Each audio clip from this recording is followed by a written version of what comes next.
Assalamu Alaykum, everybody. My name is Rosie Amina Guzman. Amina is the name that I chose once I converted to Islam. It means faithful. I am 23 years old. I am Dominican, and I was Seventh Day Adventist for 23 years, and I converted to Islam 5 days ago. So growing up, I had a lot of questions. And everyone just seemed to tell me the same thing. You gotta have faith. I was like, I have faith. Still doesn't answer my question, you know? Like, I understand that some things, like, yes, God's the only one who can answer them. But it was a lot of things, you know, that I had questions about.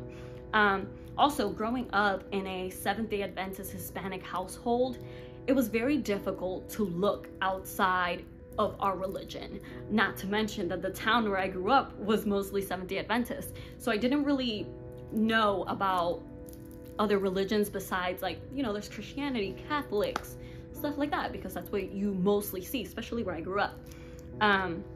So I didn't even know anything about Islam. So the way that I heard about Islam was during this Ramadan. My friend told me that it was Ramadan, and I was like, what is that? So they explained, and I was like, okay, no, I have to look it up. So I went to look it up, and I kept seeing this word, Allah. And I was like, what is that? They keep mentioning it. And so I go and I translate it, and I was mind blown, because Allah meant God. It's the Arabic word for God. And honestly, so anytime that I had seen like Muslims or anything like that, I always thought, you know, they have like idols and stuff like that. And so once I saw like the Allah meant God, and I just did all this research, I went down a whole rabbit hole, and I was just blown away. So to talk about my journey from Seventh Day Adventist to Islam, we need to go way back. So when I was 4 years old, I always had this drive. Like, I wanted to preach, I wanted to teach. I would go every Saturday with my dad to do Bible studies, and I was leading the Bible studies. Mind you, I was 4 years old. I would be singing at my church. I started singing at the age of 2. That's something that my mom actually likes to brag about, the fact that I could sing before I could even talk. And yeah, like, growing up, I was just so, like, I was so close to God. And then after some time, I kind of slowly started fading away, you know, kind of separating myself. But I was still, you know, going to church every Saturday and stuff like that.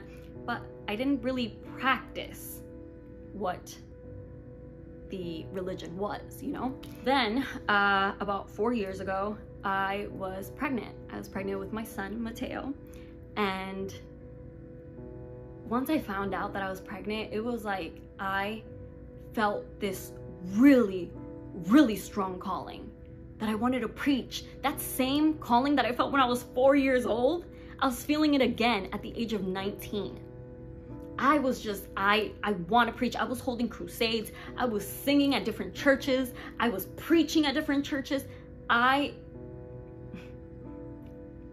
just felt like I had this fire inside of me that it was like, preach God's word, you know? But unfortunately, 3 months after my son was born, he passed away. He passed away from SIDS, which is where they forget how to breathe while they're sleeping. And I lost that fire that I had in me. It was like somebody threw water on and just put it out. There was no little flame. There was no, completely fire out. And for 4 years, I was in this hole. I was depressed. I was suicidal. I didn't even want to be here. And then when my friend told me about Islam, when they told me about Ramadan, and that I saw the word, as soon as I saw the word Allah meant God, it was like that fire lit up again. And I was like, what is this? And that's when I started going down that rabbit hole. I was like, okay, I need to know more about it. Why am I feeling this way?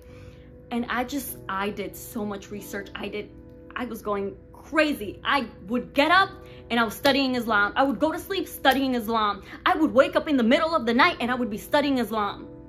I couldn't stop until 5 days ago when I decided, okay, no, I need to do this. And what's funny is I had texted this imam and he was like, oh yeah, like, you know, we should meet. And we were gonna meet on a Saturday.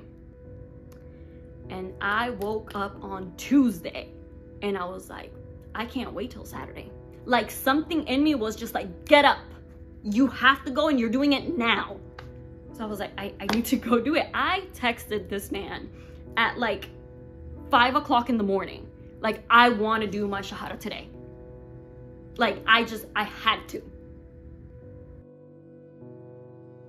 So my family was my biggest concern because my parents have always been so into their religion, into their faith.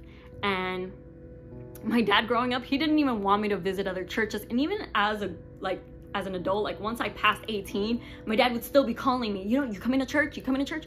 So there I was going to church. So I was very worried about how they were going to react.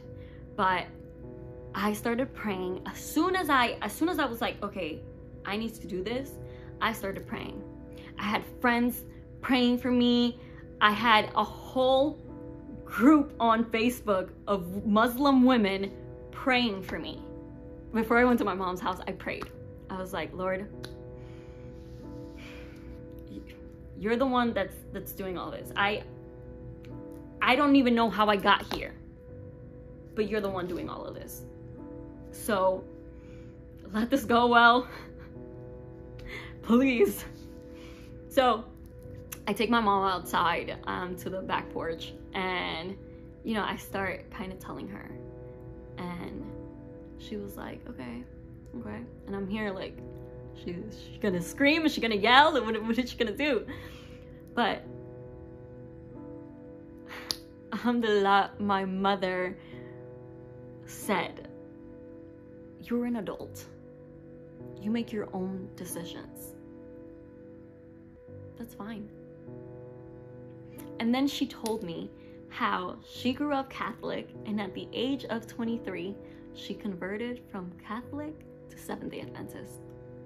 She's like, I'm nobody to tell you not to do it. That's what I did.